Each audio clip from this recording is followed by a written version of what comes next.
Hello বন্ধুরা, আজ দুপুরে দেখো এত কিছু আমি রান্না করেছি। এক এক করে তোমাদের দেখাই।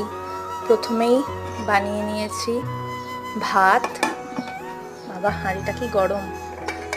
তারপরে এটা হচ্ছে লাউয়ের খোসা ভাজা, মানে লাউয়ের যে খোলাটা হয় সেটা মশলা দিয়ে ভাজা।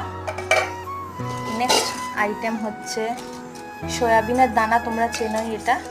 এই সয়াবিনের দানার একটা হালকা করে পাতলা করে ডাল টাইপের বলতে পারো, শুকনো শুকনো। নেক্সট মশলা আলু ভাতে। তারপরে একটা দই আছে, এটা দোকান থেকে কেনা, আমি বানাইনি। তারপরে বানিয়ে নিয়েছি লাউয়ের তরকারি, উচ্ছের ঝোল। এর মধ্যে উচ্ছে আছে, দেখতে পাচ্ছ নিশ্চয়ই, উচ্ছের ঝোল। আর সবার শেষে হচ্ছে কাঁচা আমের চাটনি।